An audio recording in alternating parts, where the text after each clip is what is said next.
Good morning everyone. Today I'm gonna show you how to bake a chiffon cake, the sponge type cake.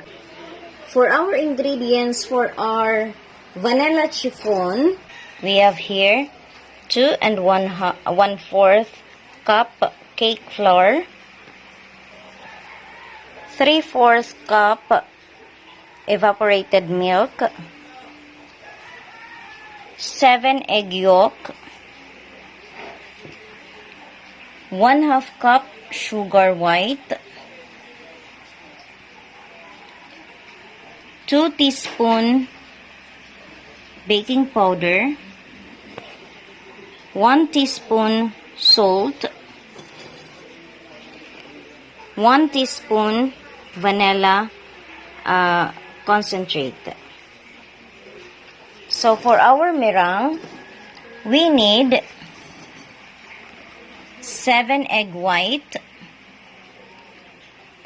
1/2 teaspoon cream of tartar, 1 cup white sugar. So we will now combine the flour, sugar, baking powder,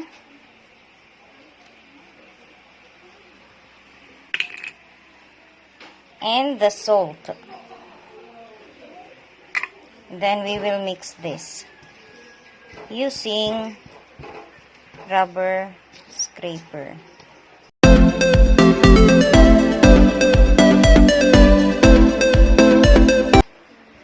So if already done, we will make a hole. Then we will put our liquid ingredients such as egg yolk, evaporated milk,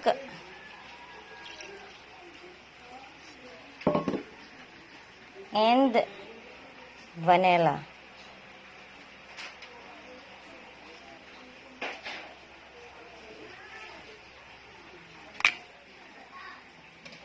Now we will combine this, or we will whisk this one using the heavy duty wire whisk.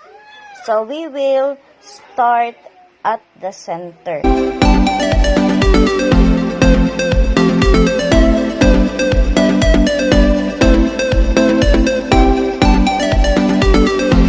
This is how you mix your cake batter.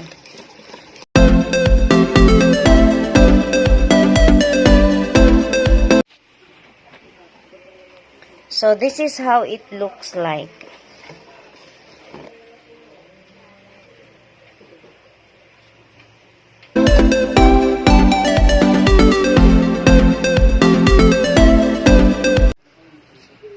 We will now make our meringue. So first we will put our egg white.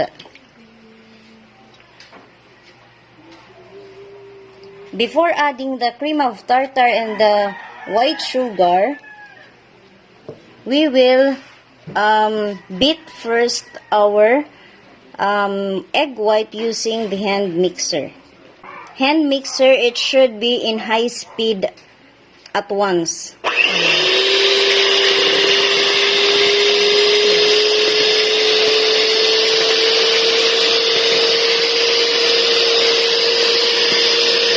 Once it is already stunned, you can now add the cream of tartar.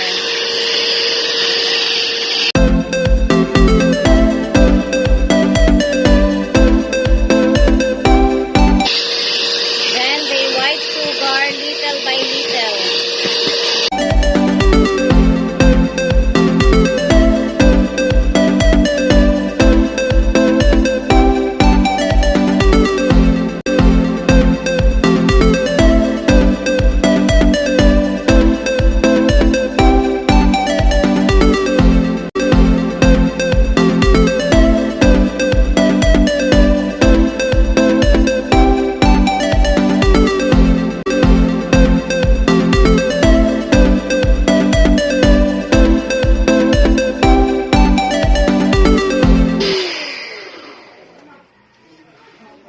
So this is now the finished product.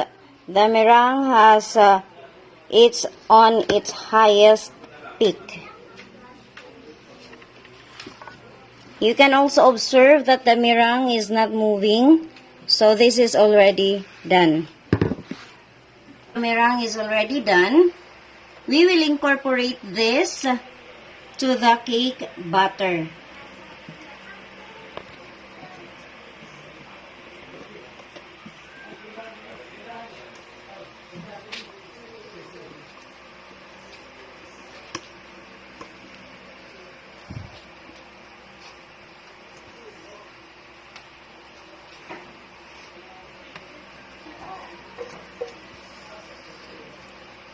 As I said, we have to cut, and fold.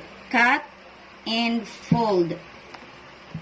So this is how you mix your cake batter and the meringue. Cut and fold. And please avoid overstirring or over mixing of your cake batter and meringue.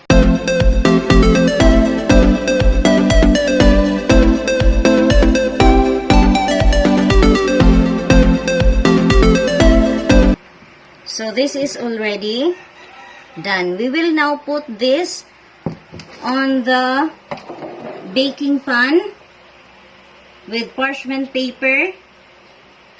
You will grease this with your lard, butter, or oil.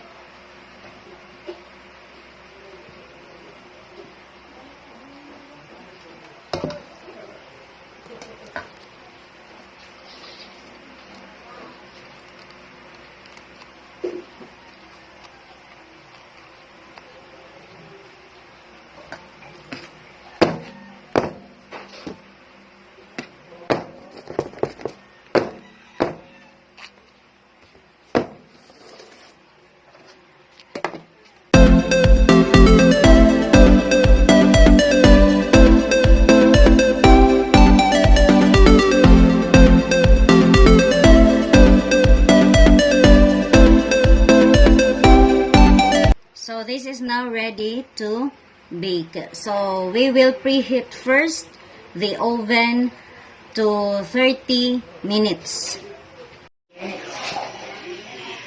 Preheating is done. So we will now bake our vanilla chiffon. Yeah.